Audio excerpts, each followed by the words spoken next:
Welcome to the Country Hipster Podcast. My name is Paul. I am the Country Hipster. Countryman Hipster. The Countryman Hipster. I'm the hipster. That music you just heard was the Unholy Four from Charlottesville, Virginia, and their hit song "Dirty Knife," as seen on mega hit. Mega hit. I'm sorry. Well, you know, what did I just call it? A hit song? Just a hit. Don't just fucking undersell it. I'm sorry. Yes, it is a mega hit. We have skyrocketed them into stardom. As heard on the Country Hipster Podcast. Yes. Dirty Knife by the Unholy Four from Charlottesville, Virginia. It is available on Spotify and Bandcamp and Apple Music and wherever you can find the Unholy Four. You can go follow them on Instagram, whatever you want to do. Ottsville record. Jesus fucking Christ, man. What is my problem? It's okay, buddy.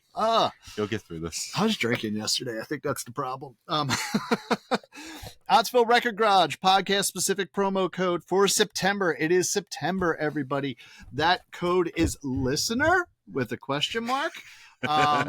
So I'll explain what that's about first. As you know, some people are possibly watching us on Spotify or listening to us on Spotify, but we're also available on YouTube and Castbox and Apple Music and Castbox. It's a thing. I don't know. It pops up in our analytics and Pandora podcast and shout out to all you Castbox listeners. Yes, Castbox, baby. Hashtag Castbox. But at any rate, so before we started filming this episode, I got a notification that we were actually eligible to be a monetized podcast with listener support, which would basically mean that like you could click a button and say, hey, I like what you guys are doing. Here's $1 or $5 or $10 or whatever you want to do for us to, you know, put it back into the podcast. And, you know, maybe I'll get a computer that works or some actual better camera or microphones. Actually, I like our microphones. They're good. But yeah, the microphones are good. At any rate, it would all be to make improvements. But when I went to do it, then all of a sudden we weren't eligible for the listener support on a podcast for Spotify or Spotify for podcasters, however it is. So I've kind of been going back and forth with them. So I think we are now eligible for listener support, which is why promo code on OttsvilleRecordGarage.com for the month of September, when you check out and save 15% off your order, is listener with a question mark. So you got to put the question mark in there. Listener. And if you if you have my number, you can just call me up and say listener, and I'll give you 20% off because you have my number and you called me. It reminds me of those things where it's like I've seen like things online like where it's like a fucking coffee shop or something like that, and it's like 20% off your order if you order in Macho Man Randy Savage. Yeah, like shit like that. Yeah, that's pretty good. So, but also since it is September, I have to change my hat. You do. It is Fall Beer Oktoberfest season, baby. Yes. All right, it is time. Oh, also, this is my brother and co-host Adam. He's I'm unimportant. You are unimportant. But yes. So we are starting off the Fall Beer Oktoberfest season with my favorite Oktoberfest, my favorite fall beer, probably a top 2 or 3 beer of mine in general, and that is Sam Adams Oktoberfest. Can't go wrong with it. It's my first Oktoberfest of the 2024 fall season. Prost, and I got my Oktoberfest hat on. Fucking love Sam with Adams my thing. What's the thing called again? It's a feather. No, I don't know. It's got some fancy name. Where's our resident female in all things German? Her resident kraut. Yes, our resident kraut. She should be here for the beginning of Oktoberfest, but she's not, man. Once again, man, fucking Sam Adams Oktoberfest is just so fucking good. I love it. I'm trying to think. I don't know if I've ever had Sam Adams Oktoberfest from a can. Really? I actually think I like beer in general from a can. Just in general, I think I like canned beer. I don't know what it is. Yeah, time will tell. So, but yeah, so there you go. It is Oktoberfest. We will be doing some fall beers and some Oktoberfest beers throughout the month of September, same as we did on season 1. Which, you know, September in season 1 lasted 7 years, 3 months, 27 days, and 13 hours. Billy Joe Armstrong was waiting for September to end, and it just never did. It just never did. So, fucking speaking of Billy Joe Armstrong, motherfucker. Which actually we'll get into some beers too. So last week, Katie and I and Regina and my brother-in-law and my nephew, we went to Hershey, PA, to see Green Day and Rancid and unfortunately Smashing Pumpkins and the Linda Lindas because it was the anniversary of Dookie and American Idiot. They were supposed to play them in their entirety. friend of the podcast and our resident Gen Zer, Megan, went to see them Friday night in Philadelphia, and said it was an amazing show and they were really good and awesome. But what she failed to tell me was that Billy Joe blew out his voice at the end of the concert and canceled the Hershey Park show that me and Katie were supposed to attend. So we did not get to see Green Day last week, which was it was okay. We still had a nice weekend in Hershey. Went to the park on Sunday and tried to go to Trogs, and that didn't work out because there were way too many people there. But we still had a nice weekend away. We hit a couple breweries in Lebanon, PA. The one without the VW bus and the nukes. The one without the bologna? The one with the bologna actually is the one we went to. So is that where Lebanon bologna comes from? Yes. Yeah. Okay. Yeah. I was actually making a reference to Back to the Future. Yeah. Yeah. Did you not get that? No, I understood. You understood? I don't think they were Lebanese though. They were. I thought they were. I want to say they're Serbian. No, they weren't Serbian. They definitely were not Serbian. I'm pretty sure the Libyans. Libyans. There you go. Close enough. We got there. Close enough. Libyans, Lebanese. I apologize to all the Libyan and Lebanese listeners out there, and the lesbians too, and the lesbians for that matter. For Paul just making a broad generalization about your culture and your people. It was more of a foreign country that begins with L. Yeah. And I was in Lebanon, so so that's really at least I was in the correct letter. You know what I mean? So I'm going to put my regular hat back on because I only keep this on when we drink the big keg of Oktoberfest beer, which we'll have to decide if we're going to do that again this year. I'm sorry. I just looked at Paul's notes and I realized that one of his notes just says co-host Adam. Yeah. If I don't write this shit down, I'll fucking forget it. I will, and I will. That's the ridiculous thing about it is I will. It just looks great. It's like fuck. What's that dude who I'm related to? It's the truth, though. I won't introduce you. I just imagine you have notes written down in your hand. It's my co-host, Adam. It's all smudged from you picking up your beer. Oh, dude, you should see when we go to a place like me and Katie that we've never been to before. I got my pad. I'm like, yes, this is my wife, Katie, and that's my daughter, Regina. Yeah. No, it's not that bad. But no, we're doing a thing. I'm on script, man. I'm on script. It's okay. Can I go off script for a minute? You can go off script. I have some big news. Big news, yeah. Some big podcast news. Okay, what's up? This episode is airing September. This will be the first episode of September. Yes, as you said, that's why we're during Oktoberfest. Yes. If all goes according to plan, as of the release of this episode, Summer Movie Club will be 2 episodes deep. Oh shit! Summer Movie Club is back. Zach and I have decided to resurrect Summer Movie Club. Okay, and we're doing so by first thing.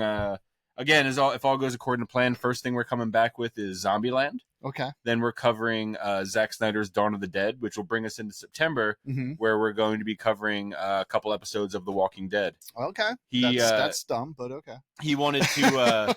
He's like, what can we come back with? And I'm sitting there thinking, I'm like, let's come back with The Crow. And he's like, why the fuck would we come back with The Crow? Well, because they're re-released it. I'm like, because it's that too. Yeah. But I'm like, it's a movie about someone who fucking dies and then comes back from the dead. Oh, that's a good I was like, the podcast. I'm like, Summer Movie Club is at this point dead, and we're resurrecting it. So why would you not do Night of the Living Dead? Because neither of him, because he and I both enjoy the Zack Snyder, Dawn of the Dead. But Night of the Living Dead is the original zombie movie. No, I know it is. It's it's a classic. I think honestly what it boils down to is neither of us just feel like watching Night of the Living Dead. He and I both love Zombieland, and he and I both really like the Zack Snyder Dawn of the Dead, so we figured we would go from that. And we've talked about on Summer Movie Club before that the podcast kind of came from he and I being in separate houses, watching The Walking Dead, texting each other while talking shit on the thing we were watching while drinking. So we decided, we had talked about it before we had killed the podcast, about covering Walking Dead. So I was like, originally that was my idea. I was like, why don't we come back to The Walking Dead with Walking Dead? And he's like, I don't know. Same thing you gave us shit for, that we're a movie podcast. It says Summer Movie Club in the title, but we've covered TV shows. Yes. I was or the fact that your Summer Movie Club and you're coming back in the fall. Yeah. But anyway, go on. But yeah, so yeah, if all goes according to plan, at the time you guys are listening to this, you guys can listen to 2 episodes of Summer Movie Club and soon to be more. So nice. Go check it out. Summer Movie Club, available in all the places that this podcast is available. It's basically going to turn into all of my fucking my week is just going to be listening to albums and watching movies to podcast about. There you go. There you go. Like, you are a podcast horror, and a horror in general too. So that's a good thing. So, so congratulations on that. I'm pretty excited about it to listen to some stuff. I would say, I'm really bummed though that we didn't start back Summer Movie Club a little bit earlier, because then we could have done a crossover with Buffy. We could have done it, but I think Buffy's the only soundtrack we have on the this season. Season. So that's okay, because you know it is what it is. Zach just doesn't want to be ignored for 3 hours again. That's what it is. So that's really what it is. So we are here to talk about an album here for our podcast, the one that matters, the Country Hipster Podcast. And we are here. This is my pick. This is what the fuck? Episode 9 overall, episode 73. Because you have... It looks like 90, right? You have written down 9,073. Yeah, no, that's an O. That's supposed to be an O. 9,073 is the amount of years that we've been doing this for. Exactly. This is my pick. This is Sunny Day Real Estate Diary. So let's get into some factoids here. Hit me with them factoids, Paul. Factoids. It's a debut release on May the 10th, 1994 from Sub Pop Records. This was actually the same day that friend of the podcast, Weezer, released their Blue album. Interesting. It was originally released on CD, cassette, and vinyl, with the vinyl release having 3 special editions. Let's hope for Paul's sake that this album is worth as much as his copy is of Weezer's Blue album. Yeah, it's not. Spoiler alert, it's not. Oh no, you mean you're only gonna have a $306 lead opposed to a $300 and something else lead? Yeah, exactly. Yeah. So this was released in 3 special editions on vinyl originally, which have since gone out of print. Overall, for Sub Pop Records, this album is the 7th best all-time selling record for Sub Pop. And as of, it's kind of old information, so I'm sure there's been more copies sold since then. But as of 2013, it had sold over 200,000 copies. There's been a couple re-releases since 2013. What else are we looking at on Sub Pop? What's Sub Pop stable look like? I know Postal Service. Sub Pop. Nirvana was Sub Pop. Okay. Nirvana was Sub Pop. I mean, eventually moved on, elsewhere. Yeah. Shit. A lot of indie rock came out of Sub Pop. Fuck, you're putting me on the spot. Keep talking. I want to say Sleater Kinney, or Rainer Marie, one of those, or maybe even both of them were Sub Pop. They did a lot of like the Seattle, wasn't even the grunge. I mean, they were the first band to put out Nirvana, or the first label to put out Nirvana, but it was more they just did a lot of like indie rock from the Seattle area. Here we go. Per the Wikipedia, labels roster includes Fleet Foxes, Tad, Beach House, Postal Service. You said Sleater Kinney. Flight of the Conchords, Fowls, Blitzen Trapper, Father John Misty, Clipping, Shabazz Palaces. Anything else that I fucking recognize? Anything I recognize? The Shins. The Shins, okay. That's pretty much they're like the main the main ones there that would be probably the biggest parent company, Warner Music Group. There you go. Yeah. Does that mean that Warner Music Group owns 49% of Sub Pop? I don't know. Okay. Possibly. I have no idea. I don't know what that means. The album, the album is often stated on many of the all-time emo lists from various publications, which I will talk about when we get to my feelings on the album. It's also worth mentioning that the band broke up not long after this album was released and during the recording of their second LP, which is the Pink LP. Notably from the band and from the breakup, William Goldsmith, the drummer, and Nate Mendel, the bass player, joined the Foo Fighters. They turned around and joined the Foo Fighters after Sunny Day Real Estate broke up. I think Foo Fighters is very much like Beastie Boys, where the band is Foo Fighters and it's Beastie Boys, but we always put the Foo Fighters and the Beastie Boys. Yeah. Goldsmith departed the Foo Fighters in 1997 because he got into an argument with Dave Grohl, and Dave Grohl was like, "My band, bitch." Excuse me. And whereas Nate Mendel remains with them is the second longest serving member of the band. I wouldn't say surviving member of the band, but yeah, he's the second longest serving member of the band, probably just past Dave Grohl. You know what I mean? So yeah. So those are the basic factoids about it. I'm just gonna just get it right off my chest that I love this fucking album. Yeah. I'm wearing my Sunny Day Real Estate t-shirt from their 30th anniversary tour of Diary. I saw them in May at the TLA in Philadelphia. Me and Katie went, and they did Diary in their entirety, and it was fucking amazing. It was absolutely great. Like it's one of those things where I like so okay, same night or like around like that same week, also Quicksand and Hot Water Music were playing in Philadelphia. And I forget who was opening for that, like the actual show, but I wasn't as interested in seeing that opener. Really don't care for Hot Water Music. Not that I don't care for them, but I've seen them before. I saw them open for Flog and Molly years ago. And just wasn't, it was just kind of like, but I really wanted to see Quicksand. Didn't Tom go to the Quicksand? Tom ended up going to that. Yeah, Tom, our bartender of the Ottsville Record Garage and the podcast, he did go to the Quicksand and Hot Water Music. He's much more of a Hot Water Music and Chuck Reagan fan than I am. Not that I'm not. He's just he's just more so. So I had hemmed and hawed about getting tickets for that because I really, really did want to see Quicksand. But then the announcement came out that Sunny Day Real Estate was coming to the TLA for the 30th anniversary of Diary and playing in its entirety. And I'm like, well, that is why I fucking waited. And I got the tickets, and me and Katie went, and it was like, it was just amazing. Like the music, everything they did was just so fucking spot on. Was that your first time seeing them? That was my second time seeing them. And the main reason I was very interested in seeing them was because the first time I saw them was back. It was like their first reunion tour after they had broken up. And for some reason refused to play anything off of Diaries, with the exception of Circles. They opened up the show with Circles.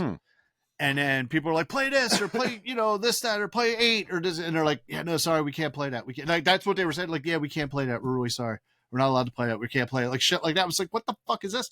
Which one of the things with this band is what I've realized with Sunny Day Real Estate is I enjoy overall Sunny Day Real Estate, but the only album I care about is this one. Yeah. I don't care about the Fire Theft. I don't care about, you know what I mean? Like the Pink album's all right. I know they had that from the Pink album, they had that song that was on the Batman soundtrack, the one with Jim Carrey. Bat Dance. Yes, it was Bat Dance. No. I think you made that joke the last time I mentioned that too, just so you know. Probably. I'm pretty sure when I talked about going to the concert, I mentioned that. You were like, Bat Dance? I'm like, yeah, get new material. You know why? It's because your fucking Batman 45 has been staring at me for 12 fucking years. I know. One day I'll grade that and sell it. But yeah, so but like going to this, is like it a single of Bat Dance? I think it is. Yeah, I might buy that. I should think it is. But at any rate, going to this concert, it was just like this, that's like, this is the album I like. Diary is the album that I like by them. I don't mind their other stuff, but I don't care if I have their other stuff. I'm not seeking out other Sunny Day Real Estate albums. This album is extremely influential for me as a musician at that time. It came out in 1994. It came out less than a month before I graduated high school, so 30 years ago. It came out. I probably didn't hear the album for the first time until 95. It's possible it took that long for me to finally actually hear the album. But it was just so influential with the music I was playing at the time, with Sean from the Unholy Four, the vocals, the lyrics. 18-year-old Paul identified with it. This was like someone singing about not having any idea of where your life is or where it's going, and realizing that everything that everybody told you is bullshit anyway. And this album was definitely one of those ones that came along at the right place, right time for me, personally and musically, and to the point where when I saw them at the TLA and they started the song Diary, I literally had goosebumps all up my arm, with the whole crowd singing it, goosebumps just up my arm. It was great. Paul came. I might have.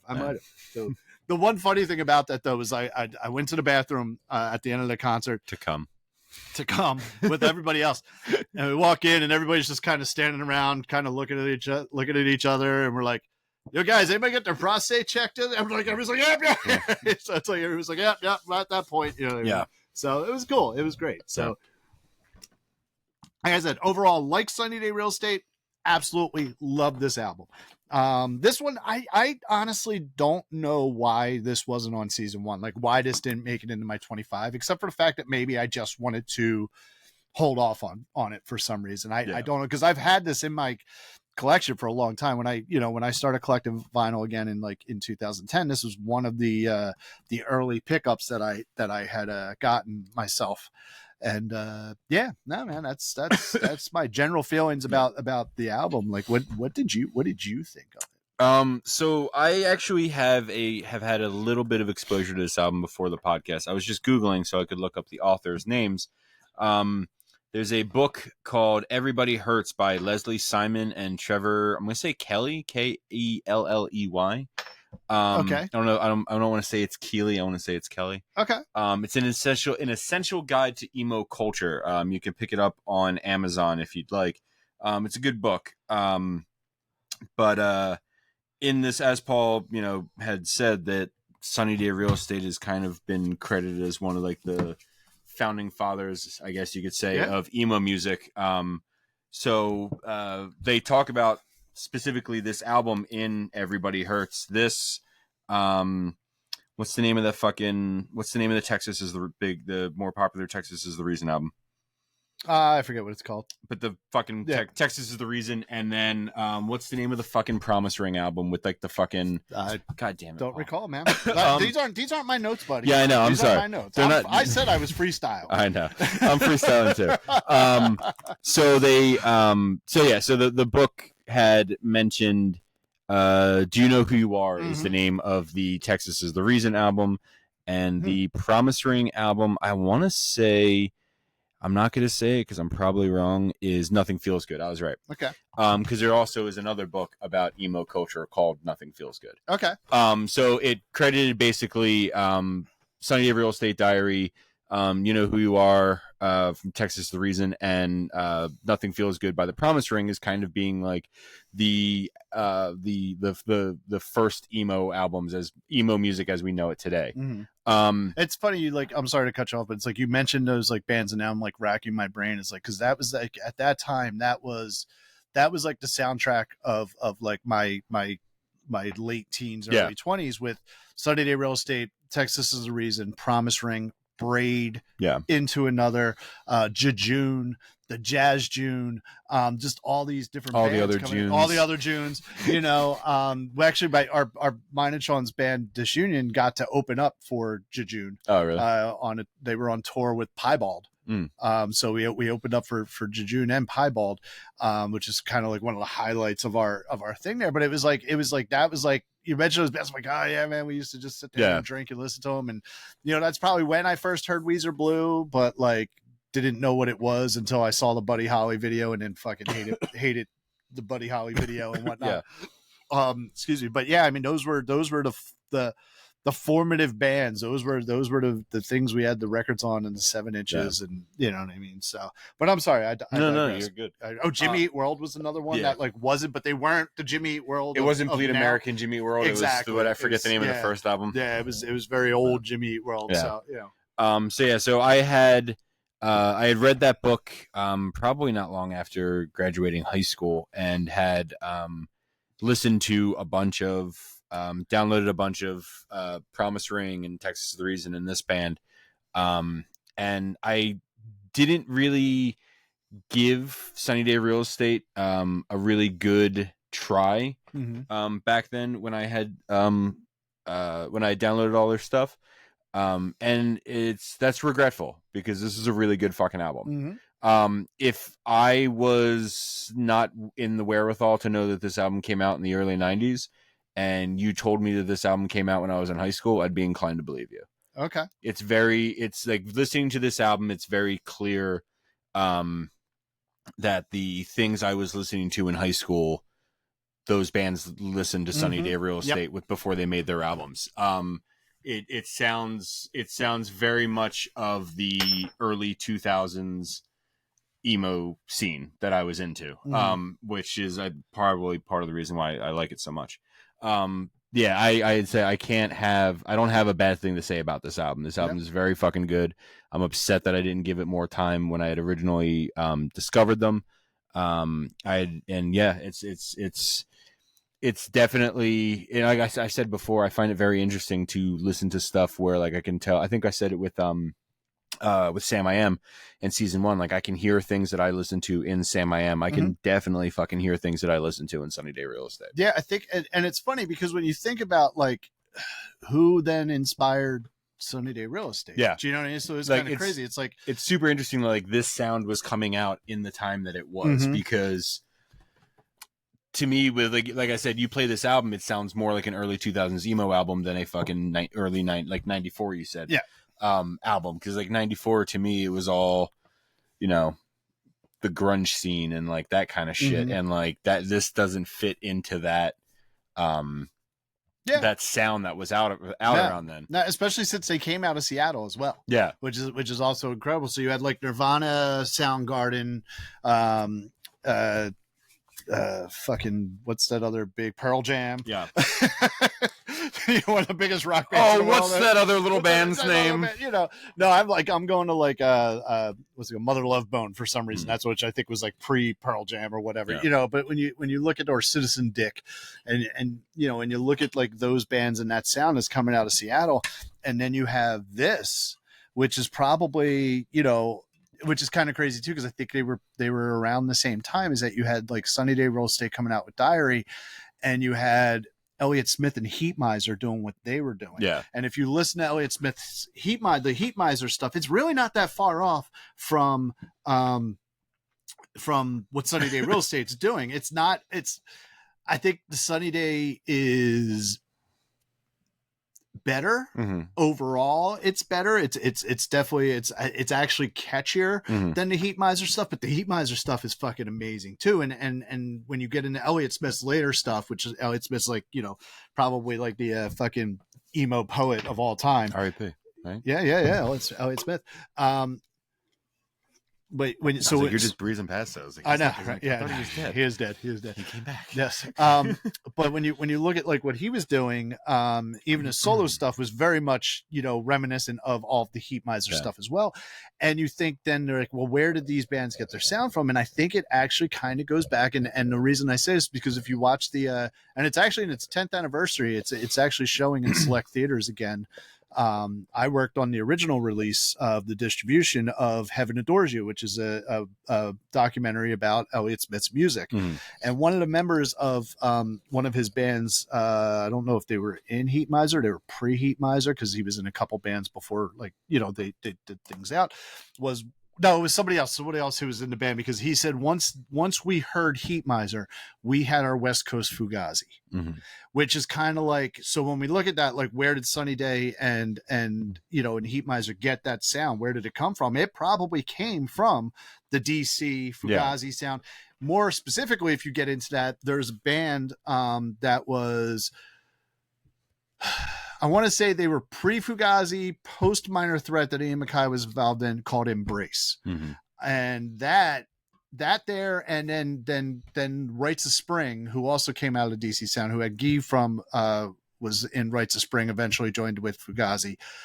Those are, I think, the foundation of emo music. Yeah. As it is, it still around? I guess as it is, or as it was, I would or, say, you know what I mean? And I think that's where it's a lifestyle. Paul. It is a lifestyle. It's like ska. Yeah. You know what I mean? You don't turn your back on ska. You don't turn your back on emo. No. But no, I think that's kind of where it comes back to. I think it really goes back to the Discord DC bands of Fugazi, Rites of Spring, Egghead, Teen Idols, all those bands. And that's where we get the sound now, you know what I mean? That eventually turned into Heat Miser and Sunny Day Real Estate and Texas Is the Reason and Braid, and then Brand New, and that horrible Taking Back Sunday, and you know what I mean? Like, I think, you know, that's where it went, and to an extent, and probably with the influence of Goldsmith and Mendel. Like, when I've said it for a long time, I don't like Foo Fighters' first album. Yeah, I hate that fucking album. I can't stand it, to the point where, like, it's like one of those, like, I didn't like the Counting Crows first album when it came out. So years later, I went back and listened to it again. I was like, okay, no, this is a pretty good album. Foo Fighters' first album is the one with the DL-44 on it. Right? Yes. Okay. Yeah. So, for people who aren't sci-fi nerds, it's a gun. It's a ray gun. It's Han Solo's gun. You call it what? No, that's Han Solo's gun. It's not Han Solo's gun. It's a DL-44 blaster on it. Hold on. Foo Fighters, it's a different ray gun. It looks like it, and I apologize. Yeah, but a DL-44 is Han Solo. Okay, well, it's not that. Foo Fighters' first album. Where's the cover? We're gonna have to bring it up. Yeah, no, that's not Han Solo's gun. What the fuck is wrong with you? It's very close. It's very close, but that's not Han Solo's first. It's very close. It's very obviously based off of it, because that's an old fucking sci-fi ray gun. Look, okay, here's the Foo Fighters cover. Here's Han Solo's gun. All right, they don't look the fucking same. They don't. Listen, motherfucker. They're both based off a broom handle. So fuck you. And you know what's actually interesting? Han Solo's gun is actually made from two different, like, actual guns, like parts of two different guns. Oh, really? And those two guns have now become super, super rare, because people are buying those two guns to make authentic versions of DL-44 blasters. That's great. So that is the most American thing ever. Yeah, so people are buying. It's like a Mauser. It's like old German. It's a German broom handle, because the fucking handle, the handle of it looks like a fucking broom handle. And I can't remember what the other one is, but yeah, apparently they're both, like, really rare, because people find them and cut them up to make Han Solo blasters. Okay, which is fun. Neat. Fun facts with Adam. All right, very nice, ladies. But yeah, so going into it, like, I don't like the Foo Fighters' first album. Yeah, don't like it. Never liked it. Thought the fucking Mentos commercial thing was fucking stupid. Just did not like the album. I say, what's on that? Keep talking. I'm gonna look up what's on that album. And so then the Colors and the Shapes came out, which has Nate Mendel and William Goldsmith on it, and that album blew me the fuck away. What is that? A little spider? You have a spider in your beard? No, it's hanging from my hair. Oh, okay. There you go. My beard's empty. Yeah, there you go. That happens. That happens in the Outsoul Record Garage.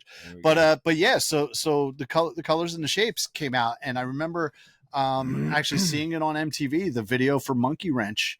And I watched that video, and I remember you telling a story about it. And I call up Sean. I was like, dude, new Foo Fighters, man, this shit is emo as fuck, because it was. And I mean, you know, you take half the band of Sunny Day Real Estate and you put it into, you know, the Foo Fighters, and then you're bound to have an emo band going on. You know what I mean? The only song I know off of the Foo Fighters, like, no offhand off the Foo Fighters first album, is Big Me. Yeah, and it's, you know, it's like you know, so yeah, and I just, like I said, I did not like the Foo Fighters first album, but Colors and the Shapes, fucking, it was awesome, and the drumming's good, and that's Colors with a U. Yes, it is. It's the English Colors. Yeah. So, but yeah, no, but I think that's where it all kind of stems from. Yeah. You know, it goes back to the DC hardcore post punk, you know, pre-emo sound of the bands I mentioned. It's just like Rites of Spring and Fugazi and Embrace, and, you know, a lot of those bands. So, you know, it is amazing, and it continues to go on. Yeah. And, you know, it's awesome. It's awesome. It's an awesome thing. Yeah. Like I said, I don't have, there's you know, there's some things I can nitpick on the album. Like how I nitpicked with Brand New, how, like, every song starts off like this, and then you have to fucking turn your speakers up to hear it, and then it fucking blows your speakers out. Yeah. It doesn't start off quiet. Everything just kind of fits. Yeah. A lot of songs in the album follow the same recipe of, like, slow and melodic up into, like, a not super, super loud, unless you're talking about was it 48? 48 has, like, a really loud section to it. Okay. Yeah. Yeah. So everything kind of follows that same, like, we're gonna start quiet, we're gonna get, like, a nice little swell, and then we're gonna quiet back down a little bit, take it down sexy. Yep. But, like, on the whole, like, it's like I'm willing to look past that because the songs are so fucking good. Well, like, just the first, for me, the beginning, like, the first 3 songs on this album is one of the best beginnings of an album ever. You know, starts off with 7 in circles, and then song about an angel, yeah. You know, and so, but you get the just right in there, the guitar band, you know what I mean, and then circles just like doop doop doop, you know. Oh, actually, that's Song About an Angel. Sorry, yeah. But then the riff of circles. How dare you? You know, you finish up with dan dan dan dan dan dan dan. Yeah. Right, it's like oh fuck, and then it brings it back down for Song of an Angel with the just that like drop like you dropping the drums in there, and it's just like boom, and it's like that is like 1, 2, 3 punch at the beginning of an album that like definitely at that point I don't think I was familiar with a punch like that. You know what I mean? Like it's just it's one of the greatest beginnings of an album, I think of probably close to all time. You know, it's definitely I think it would be like if you wanted to take like the first 3 songs of an album and say what's the good start of this. I think that's got to be in the top 50 if you were to try to like rank that of like what are like other albums that would have like good strong starts to that. Like I'm not even necessarily sure offhand. I just nothing. Like Fugazi Repeater is one of those songs where the first immediately is coming to mind. You know, that's one of them where it's just like in your face and you know kind of way it kind of grabs you with the swell of the guitar and then you know. You got turnover into they're just right up front of like this is the shit you're going to fucking hear. Exactly. So like that's something we should probably like kind of investigate a little bit. Like what are like the greatest beginnings of albums? Like if you go by like the top 3 songs on an album, kind of interested. Don't grab that. Grab something else. I don't care which one you grab. There you go. Grab that. So this is the brewery. This is Schnitt Creek Brewing. Schnitt Creek Brewery in Lebanon, Pennsylvania. This is the brewery we went to when we were out there. When we went Friday. So this was our Friday night dinner was there, and we got this.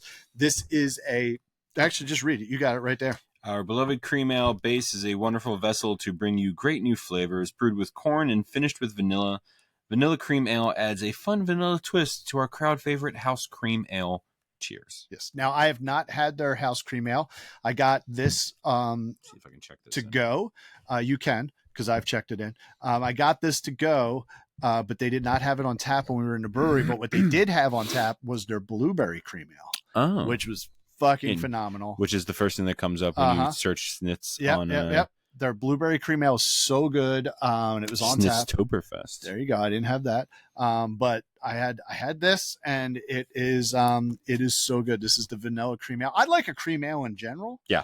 But like, you know, and then when you're doing things like that, I like the idea of you're going to add flavor to it. Sometimes it's not going to work. I think like, you know, the blueberry has a possibility of not working. Yeah. But it's still good. While scrolling through, I just saw they have a cotton candy Hefeweizen, which I don't know how I feel about that. Yeah, that's I mean, I would try the fuck out of it, but I don't know how I feel about it. Yeah, their food is good, their beer is good, their staff is awesome. If you're ever in Lebanon, PA, or actually if you're in Hershey, PA, you know, it's only like 25 minutes from Hershey.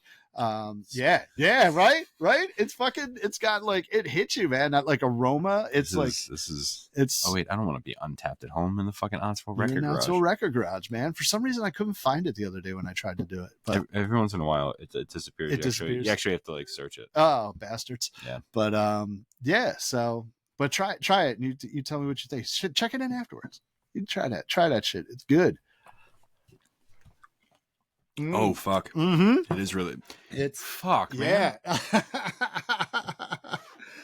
it's like ooh, that beer is like, so my favorite. It's got a slight aftertaste that I'm not 100% on board with to me. Okay, but like initially, it's just like this is AMC. This is A&W cream soda. Yeah. So with me, like my favorite pie is lemon meringue pie. I would say lemon meringue is my second favorite. Okay, so for me, that beer is like drinking the meringue off the top of the fucking pie, you know. So that's what it is, in my opinion. Now, what I also am going to have, and I haven't had this at all, so I have no idea how this is going to go, because I bought this and I've actually been saving it for the podcast. Is I got a 4-pack of the Schnitz Creek Brewery. This is the Plenske Pivo. This is a Czech Pilsner. So that sounded made up what you just said. It's written right there. It's a Czech Pilsner. It's a 5.5 ABV. It is a Czech Bohemian floor malted Pilsner malt and 100% Czech Saaz, S-A-A-Z hops. So here you go. So we're going to see here you go. how the Czech Pilsner. I like the can. Yeah, from Schnitz Creek Brewery in Lebanon, PA is. Ooh. It's bready. It's got like a bready, real aroma to it. I'm trying to think if I've ever Czech Pilsners are generally very good. Like they're usually very crisp and very clean. Yep. Very drinkable. As is this. Is that. This is it's not as malty as other Czech Pilsners that I've had. Like I was drinking Czech Pilsners all day yesterday. Which is probably why, I had a little bit of headache earlier. So, but yeah, try that out. That's a really, really good Czech Pilsner there. So Schnitz Creek Brewery in Lebanon, PA. I suggest if you're out that way, you go check them out. It's good stuff there. Fucking go to Schnitz Creek Brewery. Yeah, I know, man. And fucking food's delicious, man. I got a fucking cheeseburger with like big fucking thick slice of fucking fried up Lebanon bologna on it. Oh, you were telling me about that. Oh, it's so good. Because I think I was telling you about the place I used to go to that you would get. They called it a Trenton burger. Uh-huh. It was a burger with a slice of pork roll on it, and then I would get a fried egg on top as well. Yeah, that's good. That's good. Nothing wrong with that. So, but yeah, no, I don't think there's enough good things I can say about this album, just except for the fact that it just fucking rocks, man. I just like it is definitely one of like, again, it didn't make it on the season one. I don't know why I didn't put it on my 25 for season one. You said you owned it, right? I owned it. Yeah, I've had it for years. I've had it for a long time. I'm not really sure why I didn't put it on season one. It may have been like, what was it that we covered? REM. You said you made your list and then you completely forgot about REM. I can't remember the fucking name because you said called the name at one thing and it's Fables and Reconstructions of Fables. Yeah. Maybe it was like that where you just forgot. Yeah, just kind of forgot about it. You know what I mean? When I'm looking you were at just all the so albums, overwhelmed like, with how many Barry Manilow albums can I get on season one? Man, that was the toughest part. Like I could have done like all 25 of my records could have been different Barry Manilow. That I might have to do that to you. What a fucking murder joke. But yeah, no, like this is definitely one of those albums that I don't know if it is a top 5 album for me, but it's a top 10 album for me. It's definitely a top 35. It's definitely top 35. Yes. No, it's definitely one of my top 10 all-time albums. It's probably in that 5 to 10. It's probably in that 5 or 6 area. So, so it could be there. It could be excuse me. It could be there. It could be a 5, but it's a great album, man. Yeah, it's very, very good. And an influential album. Like that's the thing is like how influential is this album? It's for the style of music, and I'm not overstating this. I'm not trying to downplay it, but for the style of music, I'd say this album is as influential as Sgt. Pepper's is to rock music or pop music in general. Do you know what I mean? Yeah. It's like I'm not saying it's better than Sgt. Pepper or anything like that. Yeah. I mean, I could care less about Sgt. Pepper, but I'm sure there's a lot of stuff that you think is better than Sgt. Pepper, right? It's just because of you. But I understand the significance of Sgt. Pepper. Do you know what I mean? And I understand how influential of an album that is, and how it hit a lot of different artists. I mean, that's why Pet Sounds got made, was because of Sgt. Pepper and a lot of other albums and whatnot. This album Diary is basically the Sgt. Pepper of emo music. You know what I mean? In the sense that this band, this style, the whole, I guess, controversy of the band, like when they broke up, apparently so Jeremy Enick, the singer, was became a born again Christian and just didn't like some of the band did not like how, apparently this is what you hear. This is the fucking WWE shit from the late 90s, that the rest of the band didn't like how he was going with some more Christian themed lyrics and lifestyle and whatnot, whereas he didn't like how they were more secular and this, that, and it caused like a riff and arguments, and they wanted to go in different directions and this, that, and the other thing. And like I said, they put out like probably one of the basically probably the greatest emo album of all time. And then within a year of putting it out, we're broken up. They had another album come out that they gave it shitty names because they didn't care about it. Which is also, it's still a decent album, but like, it was just kind of like, like whatever, we're done with this, let's move on to other stuff. Let's move on. Let's move on to Foo Fighters. To the Foo Fighters. So I love that fucking story. But yeah, on the whole, I'm very, very happy that I got to give this album a better listen to. Good. Because, like you said, it's really fucking good. I am glad I could introduce it to you. I say eventually I will truly introduce it to you. Yeah, eventually I will most likely end up with a copy of this. Nice.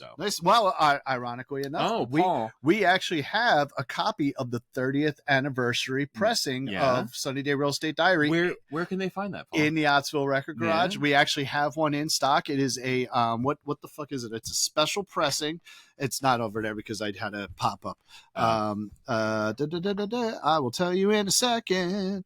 I will tell you what is so special about the 30th anniversary pressing that we have in the Ottsville Record Garage in 1 second. As I bring it up, you would think I would have already taken care of it. So it is the 30th anniversary edition of on a pearl vinyl. It's like a clearish vinyl. I have one in stock. It's $32.99 on OttsvilleRecordGarage.com. It's got the black label where each side is Sunny, then Day, then Real Estate, whatever. I forget what the fourth side is. Maybe it's Real and then Estate. But yeah, it's pretty. It's pretty. I will show it. I will show a picture of it right here. There you go. That is what it looks like on OttsvilleRecordGarage.com. Check out the Garfield Movies album. Yeah, the Garfield movie. We have that there too. Sorry, I'm just looking at other shit that's on Paul's website. Yeah. And if you go during the month of September to Ottsville Record Garage and you make a purchase, you can save 15% off your entire order by putting in promo code LISTENER. With a question mark. Don't forget the question mark, otherwise it won't work. So yeah. So there you go. So you could pick up a copy for yourself if you wanted to. Interesting. So we got a lot of cool records there at the Ottsville Record Garage. So yeah. So this is a perfect time for a transition since you're busy looking at your phone. Sorry, Paul. I know. Fuck you. I was looking at your fucking website. I know how I feel about the album. I know how you feel about the album. Yes. There is a sweet baby angel who's not feeling well, correct? Oh, she's feeling all right. She just had a blowout.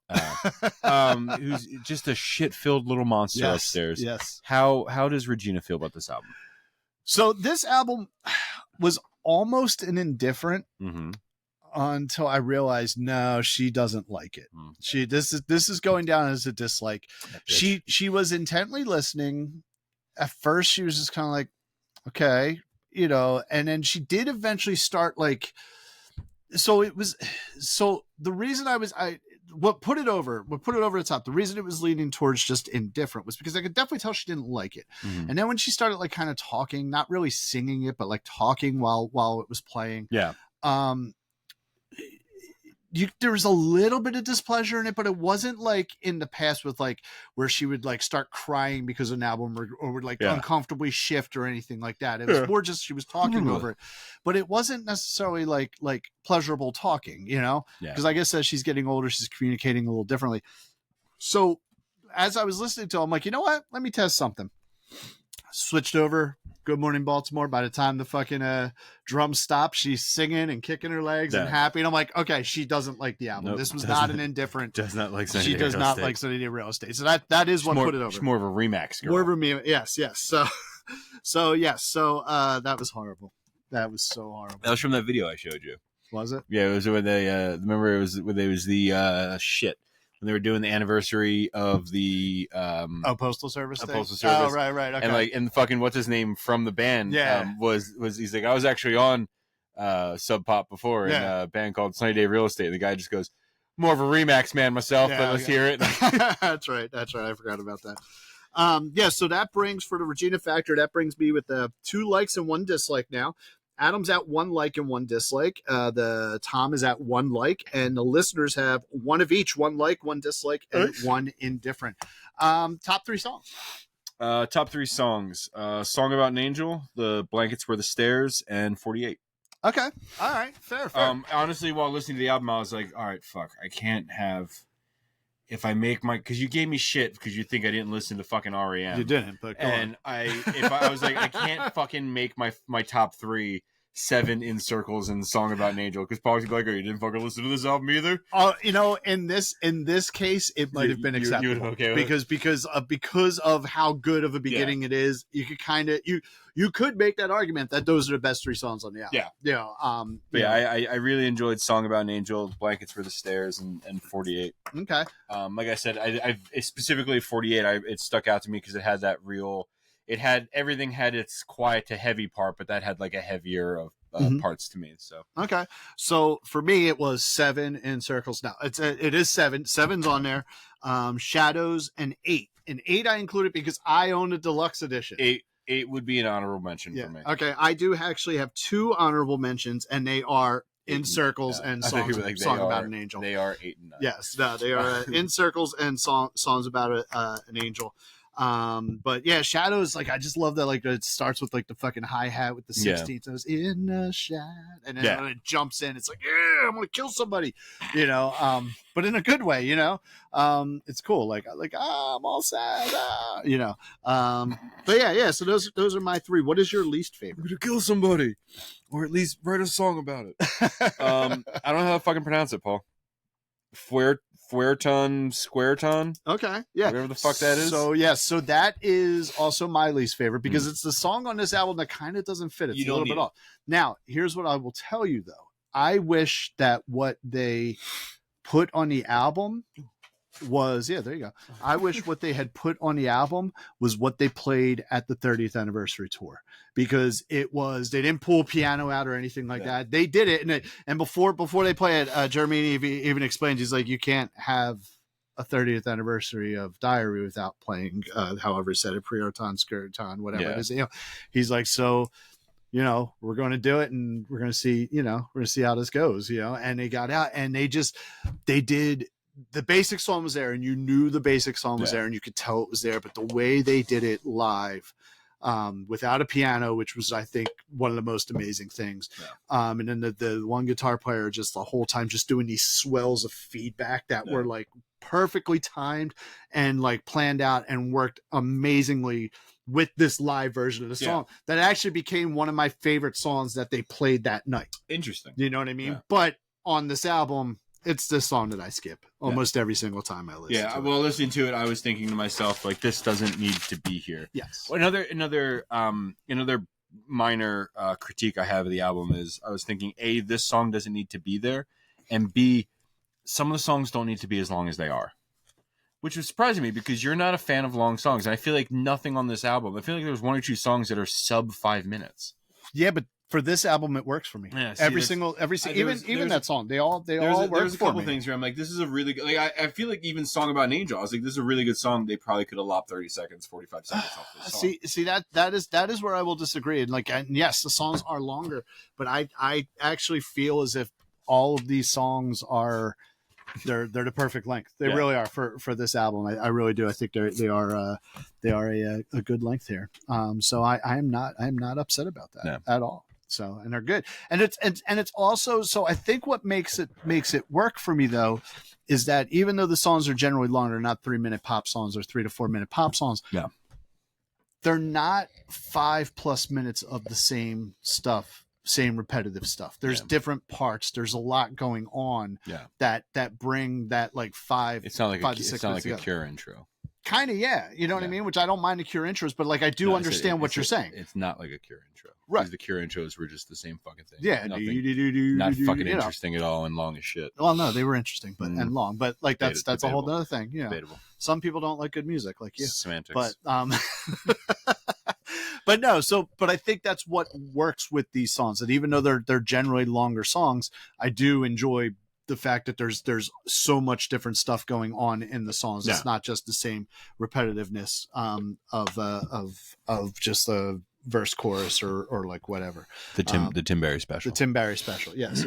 So Discogs value on this. We'll see how much more I can increase. I say not as expensive as your Weezer Blue album, but let's see how it's not. Well, my Weezer Blue is also a special edition. mobile fidelity. I was like, this is a fucking special blue edition. vinyl, you know what I mean, like sort of thing. But so I do not have one of the original pressings, one of those 3 original special edition pressings from 1994. I do not have one of those. Otherwise, I'm probably thinking it'd probably be a pretty high value on one of those. I'm curious. Yeah, I'm curious. Yeah, I never looked it up, but it'd be interesting. What I do have though is a 2009 remastered 180 gram black vinyl 2 LP set. It's a JJ Golden pressing, which means that Golden is written in dead wax for Golding mastering. So it is cool. It has a little booklet in there. It comes with the download card. Let me get it there. Mine is still in the original shrink. Now, there's not much difference between the 2009 and the 2017 releases of these, except for the 2017 does not include a download card, which I found out when I was doing, because the etchings are actually exactly the same. Yeah. Same etchings and everything, same catalog number, same UPC. I remember you saying, oh, this one does have a download. Yeah, exactly. Which when I was looking it up, I actually thought I had a 2017 press. I'm like, which I didn't think I did. No. I was like, I'm pretty sure I got this well before 2017. But then, like, when I looked at the listing some more, I'm like, oh no, mine has a download card. Let me look some more. And that's when I came across that I do have a 2009 remastered 180 gram black vinyl pressing. It's still in the original shrink. It is now. Open. Don't you fucking open it. It is a gatefold, so I don't know what I know what it looks like in the middle, but I've never opened mine. My very good plus value on this, which I think is pretty fair, is $33.43, making it $34. Nice. So that brings my running total at $287. Fuck you. Adam's running total of $51. You're in 4th place. Yes. 3rd place is Tom's running total of $57. And in 2nd place is our listeners, who I think have 3 albums at this point, at $163. So I am lapping. Actually, I guess I wouldn't be lapping yet. Close to lapping the 2nd place team. Oh, so, I thought you were going to say, I'm like, you're lapping me. No, I'm lapping. Oh yeah, I'm like, yeah, you and Tom, you guys aren't even like, are you even here? Well, let's say I've had what? 1 or 2. I don't know. I had brand new. Yeah. So you've had like 1 album. And that was it. Yeah, well, whatever. No, you had Billy Joel. Oh, that's right. Yeah, Billy Joel. That's right. Glass Houses. That's right. Yeah, Glass Houses. I had 2. Yeah, okay. you had 2. Right, there you go. Good. There you go. Yeah, I forgot about that Billy Joel. All right, well, let's see if we can get let's see if I can get another fucking, some more money on this fucking list. So you were not in the garage last week for last week's episode, so... Wait, were you in the garage last week? No, because you weren't in the garage last week. I wasn't in the garage last week. Yeah, no, you weren't in the garage because we have Glass Houses, so you get to pick. You did Glass Houses remote. I think you did. I don't know. See, we're a couple weeks ahead, so my timeline's kind of fucked up. It's really fucking me up. I was telling Paul, I completely forgot that we recorded an episode about Brand New's Devil Guy. There you go. Because I told a friend of the podcast and our brother Zach that the episode that was coming out last week was Number of the Beast. And he's like, I fucking turned it on and I see it's not Number of the Beast at all. I'm like, I forgot about Hey, it's completely understandable. I forgot about REM because that album was fucking weak sauce. Maybe if you actually listened to it, you would have actually did something with it. I fucking listened to that too much. Yeah, okay. All right, we have our record. Yes. What do you think, Michael Stripe? I think he didn't listen to my beautiful fucking album. That's what I think. If they're all the same color, no, I'm not looking for the fucking color, motherfucker. Well, why can't you open up an envelope because like this a is normal how person? I open envelopes. Open them like a normal person. God. Fuck you. I'm going to have more money on the list. Oh, fuck you. But this is fun. What's fun? It's fun. It's fun. But there's more fun to it than it just being Aim and Ignite by the band Fun. Oh. What's some more fun to This is a mystery beer episode. Oh, nice. So Paul and I get to pick drinks for each other and hide them in tinfoil. There you go. That is the Brulette Challenge. The Brulette Challenge, that yes. we will be doing. We saw from Mike VS Beer. Mike First Beer. I'm excited for this one for Fun's Aim and Ignite. This is not the I don't know, what's a big like fun song? No, this was their Some Nights. This was their first album. Some Nights was their second album. Okay. But I'm just curious because I don't know if you're aware of who that guy is. That is, I know that's Jack Antonoff, the lead right? singer of Steel Train. Yeah. The lead singer of Steel Train, and worked with Taylor Swift. And then he's in Bleachers now, right? Yep. And there's some other stuff he did too. No, maybe. Maybe not. I don't know. So. But there was supposed to be a CD here, but I lent it to somebody and I never gave it back. Well, there you go. Well, that'll be good information to have when I'm talking about the Discogs value of it. But yeah, I'm excited for this one. Is this a deluxe edition with the CD, or is it just a regular, like they just put a CD? Because I know at the time, like this is not the deluxe. Because if you go on iTunes and listen to the deluxe version has like remixes of Walking the Dog. Okay, and this does okay. Not. So all right, cool. It is not the deluxe edition. I think it just happened to come with the CD.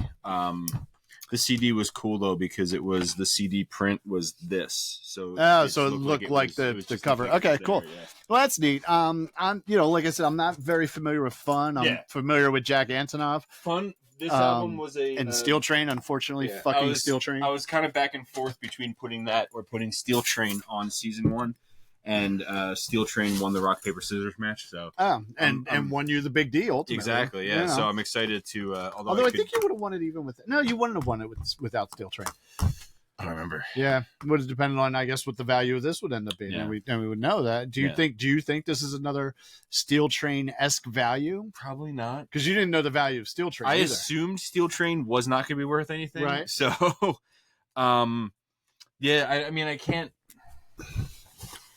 No, I don't know. Maybe it might surprise us, but I don't see it happening. Yeah, like I said, the only thing I really know of Fun is that Some Nights. Is that the album or is that a song? It's this album and the song. Album. Okay, so that's really all I know about Fun. So like I don't mind that song. Yeah. So if this album is anything like that song, I might enjoy it. I don't know. We'll find out. I'm going to be open-minded about it at any rate. I'm not, I'm not going into it closed-minded for sure. No. So we'll see how it goes. All right. I'm excited. Plus, I like the little bird. Look at the little peacock. It's a peacock, yeah. A little fun peacock. There you go. I'd like to get peacocks, but they're loud. But then again, we have a rooster now, so how much louder could it really be? No. So yeah. We're getting eggs here at the Outsville Record Garage, and Nina Simone is now Tim Curry, if anybody's keeping track of our chickens. So yeah. So there you go. What? In case anyone's keeping track of my chickens. Yeah, exactly. Somebody's at home just like chicken watch 2024. There you go. Chance is becoming very friendly now. Like when I go like walk into the where we keep the chickens, she just walks right up to me like, "Hey, what's up, Paul?" And I go to pet her and she gets all mad. I'm like, all right, well, you came to me. Like, I don't know what to tell you. You started this. Yes, exactly. You want to be all affectionate, and then I try to give you affection back, and you're like, fuck you, and it's like, wow, chickens are pretty assholes. sure I dated you for 8 years. No. But yeah, so that's all. You're like, do we have 3 children together? Yeah, right. So, do you have anything else on this? No, sorry. I just watched Major League last night for the first time in a while, and I just love the line when the one Yankee comes up to the plate and he talks. Oh yeah, how's your wife and my kids? How's your wife and my? Oh no, does he say your wife and my kids? Yeah. Oh, that's right. He does. Yeah. How's your wife? I thought he says, "How's my wife and your kids?" Yeah, he says, "How's your wife and my kids?" It's a funny fucking line. It is. It is a good one. It's a good movie. Yep. But no, I got nothing. Listen, same as I always say. Listen to it, form your own opinions. Definitely listen to it if you're into the same emo shit that I am into, because this is where that's its dad right there. Well, not there, but that's its dad over there. So I'm also going to throw a little plug to a podcast that I listen to called Bandsplain. Like basically instead of mansplain, say bandsplain. Who they talk about like different bands and like why do people like these bands and where does it come from? And they do like a 4-hour episode on Sunny Day Real Estate, specifically Diary, which I thought was pretty cool. So go check that out. Go check out Bandsplain on Spotify as well. And hey, not only check out Bandsplain, go check out the Summer Movie Club. The new Summer Movie Club is back. So I think Zach. Today is Sunday. I think Zach and I are going to be recording an episode tomorrow. There you go. Recording our first episode back tomorrow. So nice, very nice. We're going to release on Thursdays. Oh, really? Are you? No, I think we're going to do. Excuse me. I think we're going to have a Saturday release. Okay. Cool. Because I think how we were. Why don't you do Friday? Because movies premiere on Fridays. Do they? All right. So we're going to go. My name's Paul. I work in the movie industry. You have a podcast about movies. How do you not know the day that movies premiere in theaters? Fucking pay attention to that. Jesus fucking Christ. I don't. You know the last time I went to the movies was? All right, we're not. This is an off mic conversation. What is wrong with you, Jesus Christ? So much, dude. So much. I can't even begin. How much I gotta pay my therapist? Oh, Jesus! Are you finally in therapy? That's probably good. Yeah. No, neither do I. So, all right, all right. On that note, we will catch you next week to talk about fun, aim, and ignite. But for now, it is time to.